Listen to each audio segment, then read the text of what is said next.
obligé donc bu mu ngi ci baatam ñu jàpp ko di watat moo tax vivre libre c'est vivre ses moyens parce que moom moo fi taxaw li mu fi yàq Y'en a marre mu ngi ci internet bi mu ngi ci rajo mu ngi ci fépp mu ngi fépp moom moo fi taxawoon mu ni man dama dugg oto ànd ak Y'en a marre ñu jëm Mbuur bi ñu demee ba jam ñaajo Y'en a marre oto bi dévié jëm yoonu Thiès man ma wàcc may leen man Mbuur laa jëm léegi wala moom dafa tourné waat jóge waat Mbuur ñëwaat jam ñaajo dox topp ji oto bi wala lan la qu'est-ce qui se passe te soo waxee ñu ni Omar Sarr dafa soxor dafa violent dafa nang mais dëgg moo ñu jaral suñu deewee suñuy doom suñuy sët suñu ñëwee seetaan ni ñoom dinañ quitte à leur conscience dinañ xam ne nii ñun ñu ngi woon ci dëggub yàlla bi quoi mais instant bi nii réew bi ni muy doxee léegi le peuple est désespéré peuple bi xamatul ku muy àndal xamatul ku muy topp parce que ñëpp trompé nañ peuple bi képp ku taxaw ni man maa yor la voix du peuple maa leen di défendre devant l'institution devant nangam ndekete da nga leen di nax lijjanti nga sa bopp ba jekk fàtte nga leen donc mais le mouvement Nitu Dëgg on est là c'est vrai que on est boycotté par plusieurs médias par plusieurs personnalités par nangam mais loolu ça nous fait ni chaud ni froid parce que dëgg. yéen nga yaakaar naa info réew mi rek moo leen ñemee jël teg leen ci plateau. dëgg du jóg ci tumuranke. dëgg mooy diine. te diine yeneen bi waxoon na diine ji ci tumuranke la juddoo te ci tumuranke lay delluwaat. dëgg du jóg ci tumuranke moo tax ñun loolu tiitaluñu jaaxaluñu. on est là ñu ngi ci suñu ligne conduite. ci dëgg rek la ñuy dox. Y'en a marre nag ñoom ni lañ mas a mel. léegi nag li ma gën a metti ci mbir bi mooy ñeneen ñi ñëwaat. ñu dañ leen di jàppale. ku si mel ni Ousmane Sonko. c'est comme dugg si Ousmane Sonko si li nga xamante ne rek mooy conférence de presse démb bi tey nan nga ko gisee parce que gis nañ ne Sénégalais yu bëri ñu ngi koy am na ñu bëri ñoo xam ne ñu ngi koy ñaawlu parce que nee nañ tey Ousmane Sonko taxawaay bi nga xamante ne rek moom la am ci opposition bi. tey warul woon fekk ji ñi nga xamante ne ñooy waa Y'en a marre ci xeex bi nga xamante ne ñu ngi koy def nii donte sax ni tey moom dafa wax ni bi mu nekkee ci ay problème waa Y'en a marre dañoo ñëwoon taxawu ko vraiment suba ngoon guddeeg bëccëg et tout ça. ci problème am bi ak Adji Sarr ba mu jaraloon leen ne buñ ko tëjee kaso ñoom dinañ dugg kaso mais tey est-ce que tey moom tey waroon na taxaw fi mu taxaw ci askan bi di ko gis. c'est comme si Sonko je suis désolé mais dafa weere ci dem bi mu dem nii parce que day approuver le fait que gars yi dañoo jël le combat pour la restauration des valeurs le combat pour combattre l'injustice dañ koo jël def ko affaire de ndey dikkee maanaam kële bi ma amee problème ñëw na jàppale ma su amee problème damay dem jàppale ko loolu mooy affaire de ndey dikkee affaire de ndawtal te warul demee noonu parce que Sonko pour man waroon na mën a yëkkati niveau bi quoi warul woon wàcce waat niveau am ba fii mu toll nii moom su fekkee ni am na problème ak Adji Sarr waa Y'en a marre ñëw jàppale ko Sonko su fekkee gëm na ni moom moo am dëgg c'est très normal que waa Y'en a marre ak ñëpp jàppale ko parce que moo am dëgg parce que moom loolu la gëm mais moom leer na ko ni ñële amuñu dëgg parce que avec Adji Sarr personne n'a donné benn preuve bu palpable bu incriminer Sonko amul mais là dans la question de Y'en a marre preuve yi dañoo leer naññ vidéo yi génn kilifa di waxaale ay passeport diplomatique di waxaale ay visa ba pare ñu wax ak moom mu génn fen devant toute la population ni non doon visa dama ko doon jaay oto te pourtant ce même kilifa là il y a au moins 15 jours avant loolu noonu la taxaw ak maître El Hadj Diouf mu ni ko maître man kilifa jomb naa taxaw jàkkaarloog sama askan di fen mais gis nga yàlla ni mu ko weeree te loolu nit ñi bàyyiwuñ ci xel yàlla moo ko weer foofu parce que fenkat la koo gis muy fenkat la fenkat mooy fen parce que fenkat la yàlla weer ko ci kanamu askan bi yëpp mu génn def vidéo ni waaw non du woon visa oto laa doon jaay ñu indi beneen vidéo mu génn naan population bi non oto bi laa ko doon jaay est-ce que kooku am na sénégalais bu war a jógaat naan da nga koy layal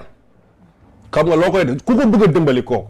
c'est que nit ñi dañuy ànd ak nit ñi di mel ni ku leen dimbali fekk dañ leen di yàqal kooku ko bëgg a dimbali da nga koy baalul àq donc yow yaay baalu àq ci turam bindi lettre institution yi ni leen baal leen kilifa nangam ndax au moins defoon na fi lii def na fi lii mais taxaw di ko jéem a layal def ndey dikke léegi nañu booloo donte ñoo nekk ci injustice donte ñoo nekk ci ay fen mais nañu booloo ba am doole pour état bi ragal ñu mais loolu dëgg la ñun suñ mouvement nitu dëgg la tudd nitu dëgg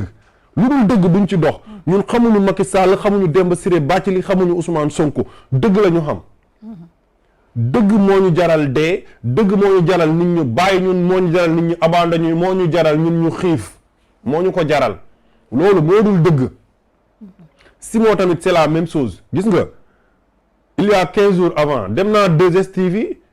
ci affaire kilifa bi ñu posé ma question ma wax ba pare ñu ni mais may Y'en a marre ñoom ñëpp la ñoom ñëpp su ma nee ñoom ñëpp ñoom 5 yooyu noonu ngay lim ay Simon Fadel Barro xam nga ay caat moom du ma ko lim quoi parce que am naa au moins bonne foi ci moom ay kilifa ay et si loolu la ñuy dox nii laa ko waxee 15 jours après Simon bosam feeñ parce que les masques vont tomber les masques vont tous tomber parce que lu dul dëgg du yàgg nekkuñu ci dëgg dañuy nax population bi en fait dañuy utiliser ignorance xam nga population bi dafa bëri ay ignorance bi la ñuy utiliser pour xool ñoom nan la ñuy mën a def ba maintenir seen cote de popularité ba maintenir suñu defee manifestation nan la ñuy naxee population bi ñëw ñu demaat taxaw ci ONG bi ni leen tout le peuple est derrière nous di am li ñuy am mais avec ce problème là mais am na ñu bëri ñu doon topp Y'en a marre rus nañ parce que dinañ ni man xaw ma woon ni ndekkite ñii si lii la ñuy dox donc ils ont trahi ñi àndoon ak ñoom ñëpp man mosuma leen a wóolu man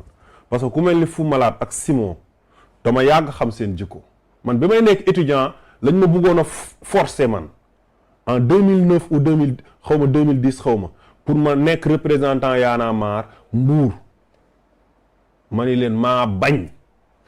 ànduma ak yéen te boobu nitu dëgg sax amagul parce que mosuma am bonne foi ci ñoom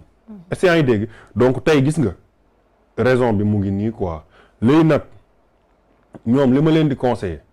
mooy nañu dellu ginnaaw nañu xam ni def nañ erreur parce que Tunkara mas na ma poser question ni ma nan ngeen mën a def ba ànd ak Y'en a marre ma ne ko xanaa ñoom ñu baalu ak population sénégalaise bi ñëw ci suñu ginnaaw ñu jàngal leen nan ngay def ba nekk patriote ba nekk nitu dëgg parce que ñoom xamuñu ko pour ñoom affaire de deal la affaire de tegante deal xam nga xool nooy def ba am xaalis rek dawal oto après ñi nga bëgg a nax soo ñëwee may leen 25 000 wala ki jël ay benn groupe rap produire leen ñu ni waaw Simon moo ñu produire après di ànd ak yow mais loolu ay naxee mbaay la quoi parce que ci ignorance population bi si la ñuy profito ñun nag on combat ça moo tax man je le dis ouvertement man Omar Sarr mani je combat Y'en a marre seen démarche yi ñuy def nii dama koy xeex jusqu'à la dernière énergie parce que dañuy nax population bi je vais vous donner un exemple yow soo amee sa kër nga nekk sa kër am sa doom ci biir quartier bi mu am ay xale yoo xam ay nit yoom dañuy ñëw di nax sa doom di ko tuxloo wala di ko defloo ay affaire te sa doom yow il n'a pas encore l'esprit mature mais yow sa doom amoo looy wax ak moom parce que soo waxee ak moom du comprendre que ngay dem wax ak moom te c'est Y'en a marre qui est en train de jouer ce rôle là avec le peuple sénégalais. léegi tey Omar askan bi fan lañu jëm parce que tey bu ñu xoolee tey ñi nga xam ne tey ci ñoom la ñu am yaakaar ñi nga xam ne tey askan bi mësaan jaaxle ñoom ñoo daan taxaw di défendre askan bi tey opposition bi nga xamante ne tam moo fi nekkoon di xeexal askan bi tey askan bi bu ñu jaaxlee daanaka benn nga ciy gis peut-être benn Guy Marius Sagna boo xam ne dañ ko gis mu génn keroog gis nañ ko bu génn vraiment gàddu saako ceeb ndax dund bu cher bi ñu jël tëj ci kaso bi xam nga moom daanaka kaso la dëkk ndax yu mel noonu mais tey ñi nga xamante ne tey ñoo daan taxaw di xeexal askan bi tey bu ñu demee ba tey di leen gis si vraiment yenn facettes yi tey askan bi fan la ñuy rabattre si ñan la ñu war a am yaakaar fu mu toll nii waaw le peuple est désespéré il n'a pas de repère amatul benn espoir si avenir bi le peuple comprendre nga amatul Guy Marius Sagna c'est un combattant loolu kenn du ko weddi moom xeexkat la Guy Marius Sagna depuis 2013 je crois ou 2014 la ñu commencé ànduma ak moom ci xeex bi depuis coalition non aux APR jusqu'à présent rythme ba mu téye woon man moom laa gis mu téye ko leen rek laa d'accordul ak moom te loolu am na ci droit mooy politique bi muy politique parce que dafa boole activisme bi ak politique bi te loolu day après nit ñi duñ comprendre quoi parce que l'activiste c'est doit être un sentinelle l'activiste doit être un sentinelle moom day taxaw di xool su opposition bi defee lu dul yoon mu wax ko su pouvoir bi defee lu dul yoon mu wax ko mais soo xasee far ci benn parti rek après da ngay am ñooy nëbb quoi parce que man xam naa ni Guy moom il est véridique man xam naa ko mais dem bi mu dem noonu tey ci Y'en a marre mais xam na ni ñoom te pourtant yàgg naa ko wax parce que Y'en a marre mosul nangoo bokk coalition no aux APR yàgg naa ko wax ni ko Guy bàyyil ñii parce que ñoom mosuñu gëm no aux APR coalition te coalition ñun ñoo ko ñun ñii ñoo ko xeex dëgëral ko ba mu egg fi mu egg ba mu nekk France dégage ba am doole bi mu am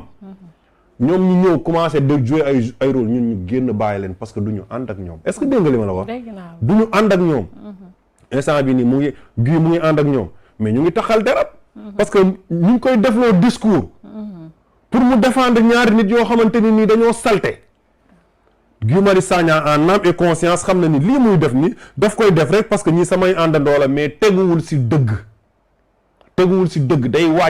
day wàcce niveau moom Guy Marius Sagna te moom il est bien aimé te ñu bëri ko xam bëgg nañ ko ci combat bi quoi mais Ousmane Sonko moom mooy pire bi quoi parce que moom moo bëgg a nekk président te ñëpp am nañ yaakaar ni élection su amee Sonko probablement mën na nekk président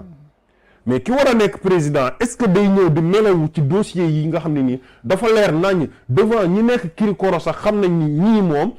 yoon dafa dal seen kaw Sonko waroon na mën a ñëw sax jël micro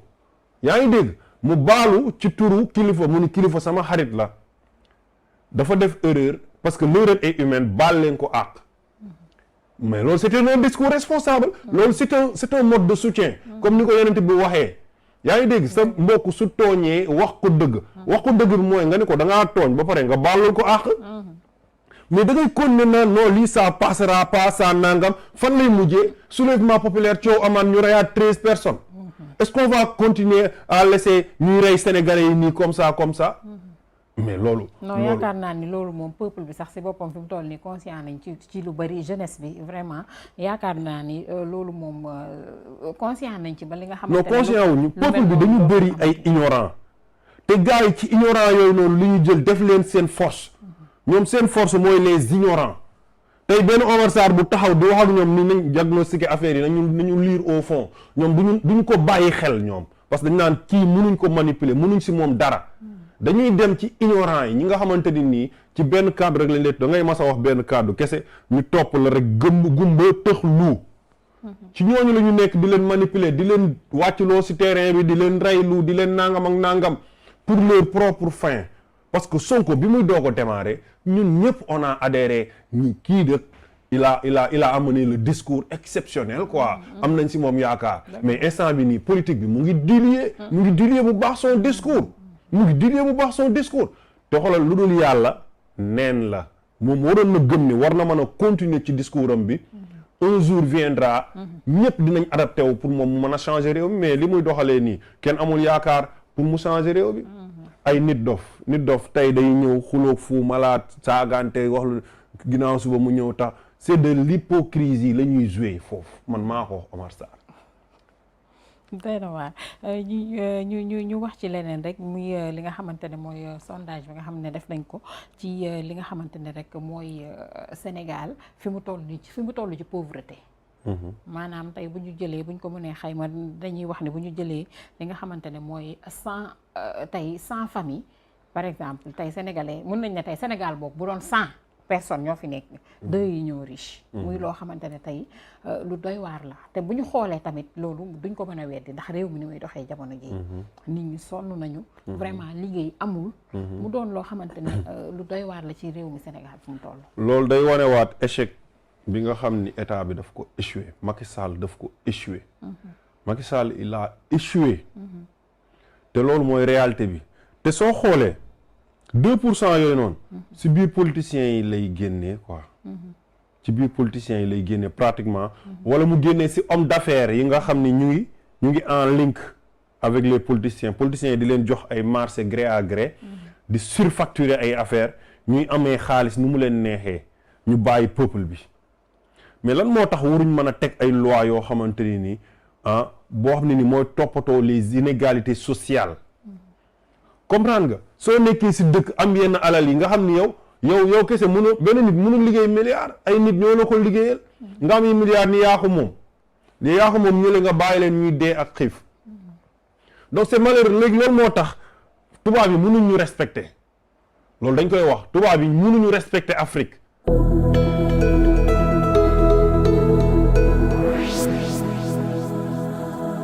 Parce que